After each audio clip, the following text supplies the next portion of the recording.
The WGA writer's strike has finished its 71st day, and the union representing a lot of Hollywood actors is just 30 hours away from possible labor action of its own. Now, one would hope that the combination of those two would be a very strong force to get the big studios and others to the bargaining table.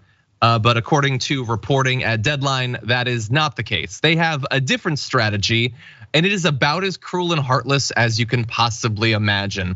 They're acting like villains from one of the movies that they might actually put out. I'm gonna give you the details. So, receiving positive feedback from Wall Street since the WGA went on strike back on the 2nd of May, Warner Brothers Discovery, Apple, Netflix, Amazon, Disney, Paramount, and others have become determined to, quote, break the WGA.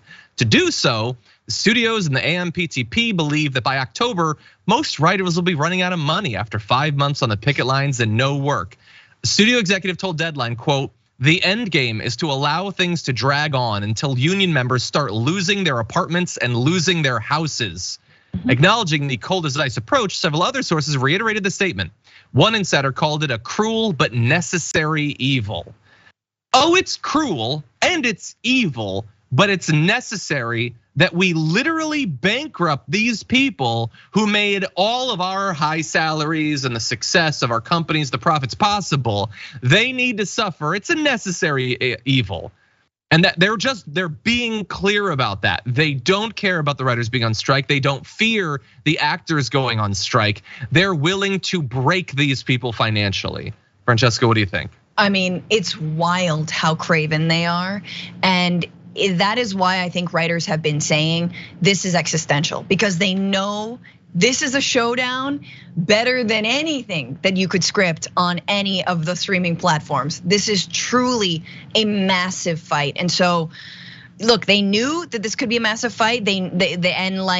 And they knew. I mean, look, we're here in Los Angeles, and it seems very much so. The AMPTP has not come to the table with a counter offer.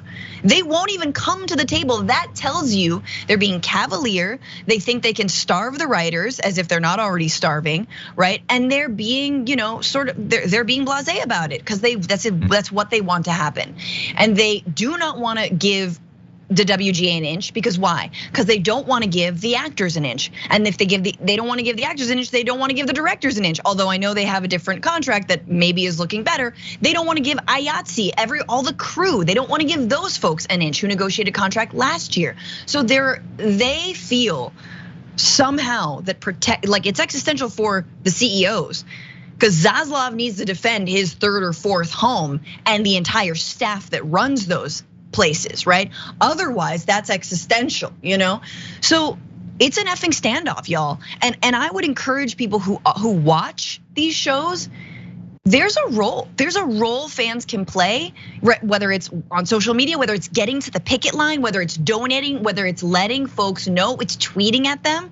We all know how sensitive executives are about social media. They look at social media, they think it's real. They're like, oh my God, what should we do? So barrage these MFers. I'm serious. If you like a show, if it's put on hold because of everything, we all have a role to play, even if you're not a writer. Yeah. 100%. I understand obviously that they have to be off, but I feel like there are some platforms that in theory could be rallying people around this that we don't have. Obviously, like the late night shows have been off now for a couple months and will remain off. But I feel like that could be a strong way that you could be, getting people to think about this. I mean, maybe they could do it independently or whatever. Like the studios don't value the writers. I've always had an issue with how little we care about writers. I've always found it weird at the Oscars that I love actors and I love directors, they're great.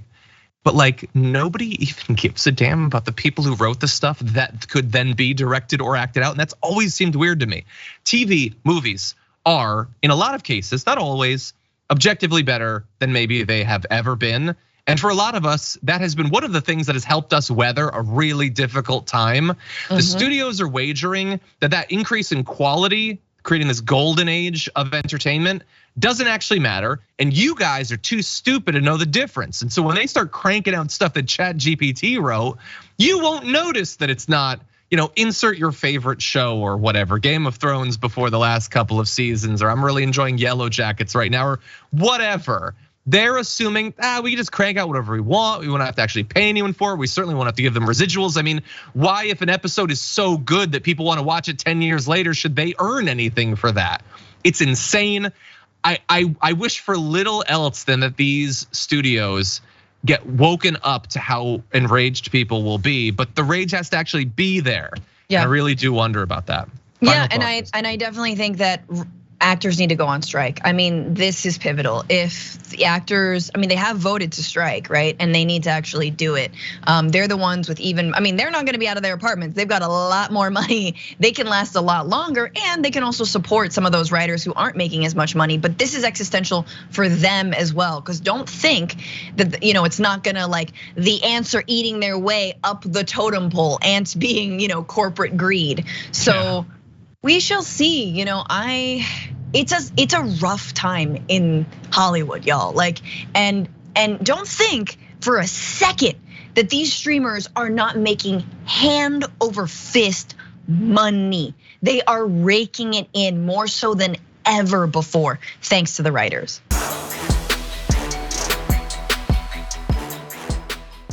For more political news breakdowns, interviews, stories of activism, and me trying my hardest to care about the occasional big celebrity news story, subscribe to our YouTube channel at youtube.com/thedamagereport. And you can ring the bell wherever it is so you don't miss anything.